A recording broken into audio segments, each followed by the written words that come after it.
Hey everybody, it's Lyn from Lyn's Crafts. Today I'm going to share with you a tutorial on how I do Faux Jade. And I'm going to show you several different types of jade.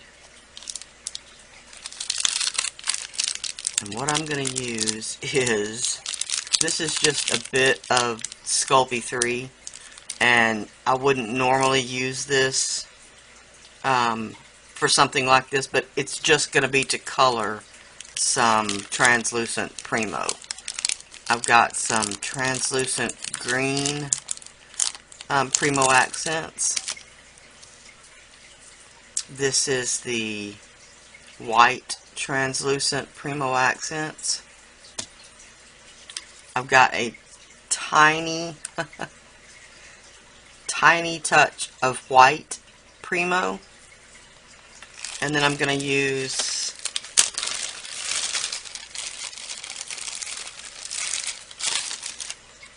some of the granite Primo accents.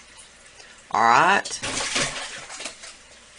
I apologize. That was my fish taking a dive off the high dive, I think. So the first thing I'm going to do is one that I haven't tried before. So this is an experiment that I'm going to do right here with you. One of the things I know is that white is very opaque. A dot just like this will color a block of Primo, the translucent, and it'll turn it pretty opaque. So I'm going to use a tiny bit of green, and this is the translucent green, just to help counterbalance the opaqueness of this white. So the first thing I'm going to do is mix these two together and see what I get. Because if it's too green, then that won't be what I want. I'm trying to do a Celadon Jade, which is a white, creamy jade.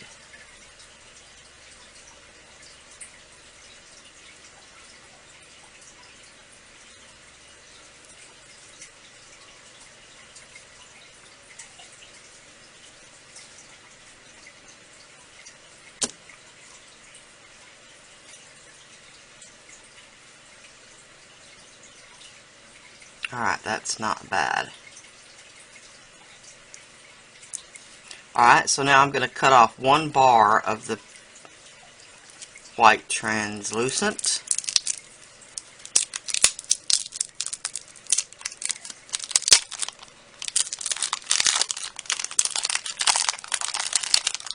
I get asked quite often where I buy my clay from, and I live about 70 miles plus from a craft store. So I buy my clay online, and I do buy it from several different places.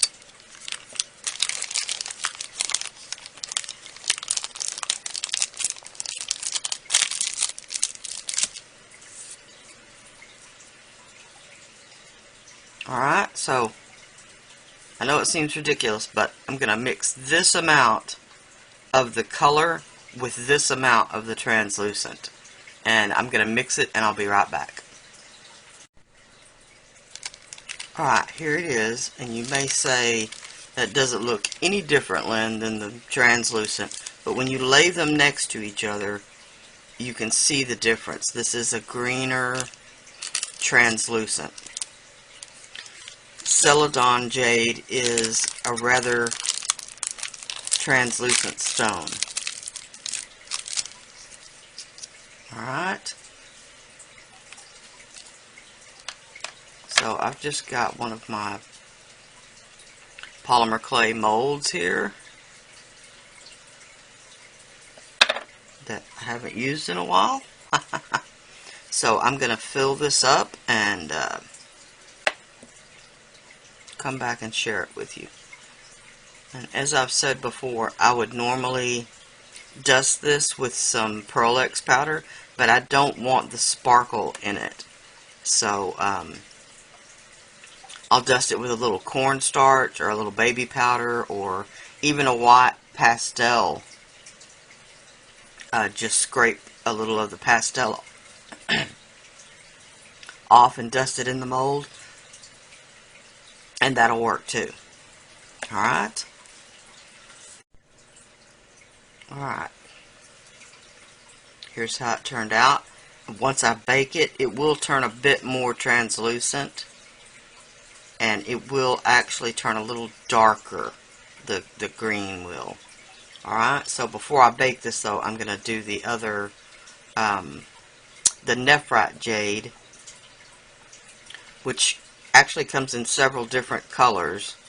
I'm going to show you the green, and there's also several different techniques you can use to do this, and I'll bake it on the same tile.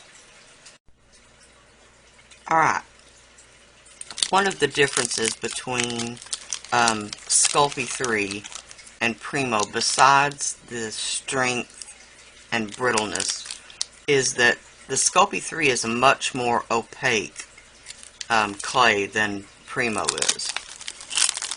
Primo does inherently have a little bit of translucency to it. Alright, but once again, I'm going to start with just a little bit of color. Maybe just a little bit more.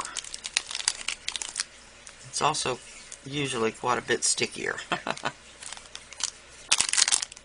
Alright, the Primo Effects granite is also very translucent, but I'm still going to mix it with some of the translucent clay. Alright, so I'm going to roll this out to a relatively thin. I'll probably roll it out to a 2 on my pasta machine, which is not the paper thin, but it's thinner than what I normally roll out on, is about a 4 on my pasta machine. So I'll roll the translucent out and the granite out, and I'll be right back. Alright, what I've decided to do before I go ahead and finish rolling this out is I'm going to mix a little bit of that translucent green with the Sculpey 3 green. And the green is the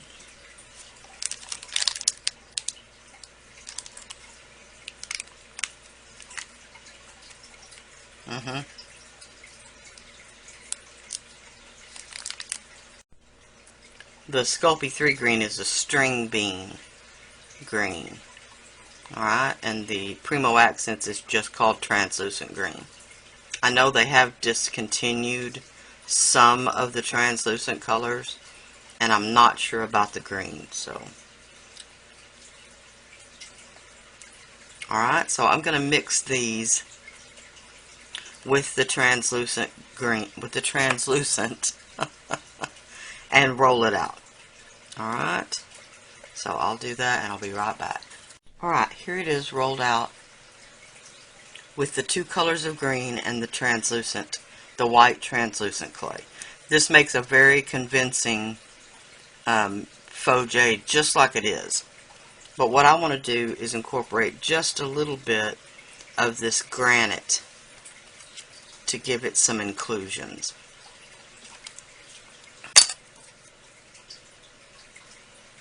So this is about all I'm going to add. And because I don't want it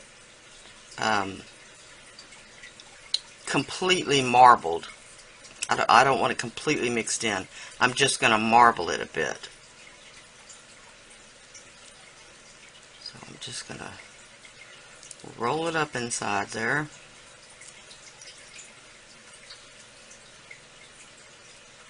Try to squeeze all the air out. And then I'm going to twist it. You don't care whether it tears at this point.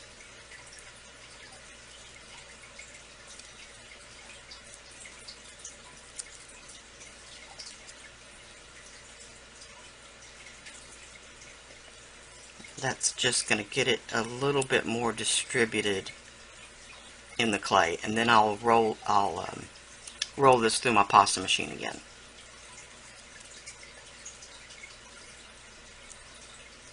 Alright, I'll probably do that 3 or 4 times, and I'll come back and share it with you.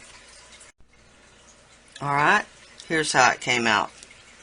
As you can see, it's got a lovely marbled look with some of the jade color still untouched by the granite, and then some lovely streaks of the granite running through it. Alright. And that's how I got this effect. Now, I did this one a couple of years ago, so I can't guarantee that it will come out looking the same. But after it's baked, it will more than likely darken just a little bit, like I said, and it will come out looking like that. Alright, I'm going to use another one of my molds.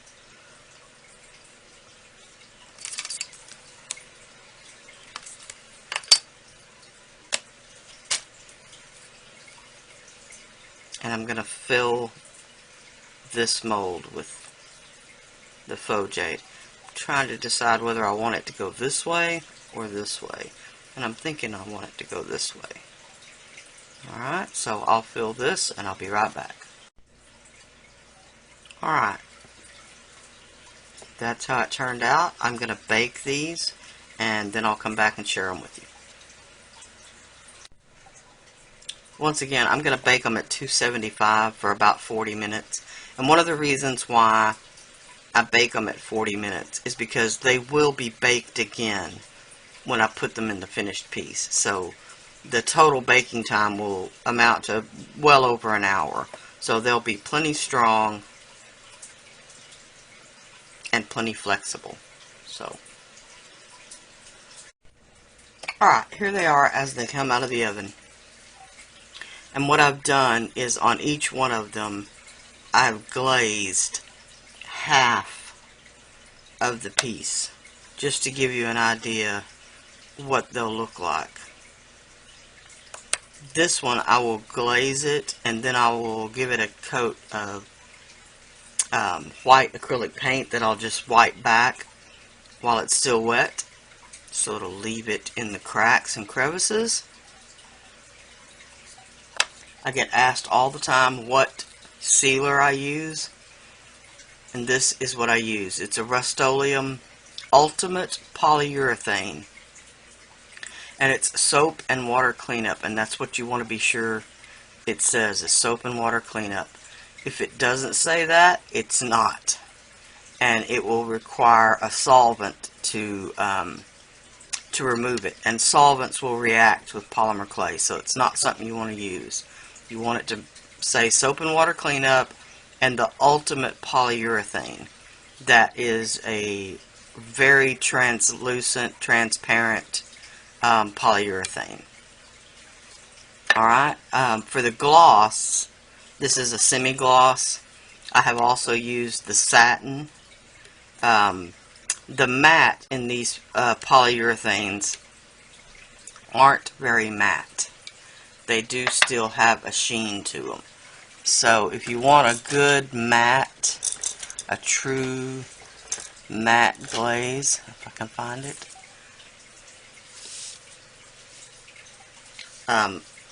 I use Golden's Polymer Varnish, which is also water-based. This is so matte you can't even tell that it's on there.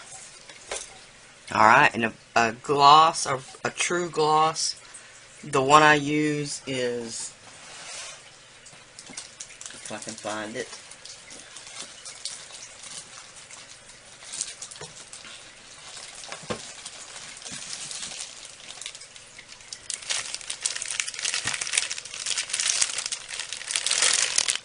all I have is these little pots, and it's actually Varathane, which is, I'm so sorry, which is also made by Rust-Oleum.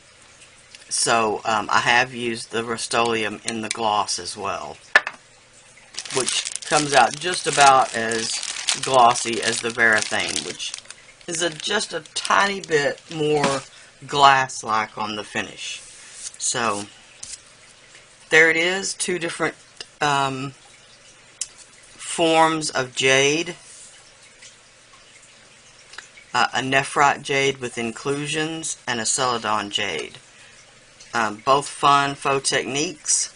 Like I said, if you don't want the inclusions, just leave the granite out of the equation. On the Celadon Jade, you can add just a tiny bit more of the green if you'd like. But this is really close to what it looks like. Alright? That's it. I shall holler at y'all later. Bye now.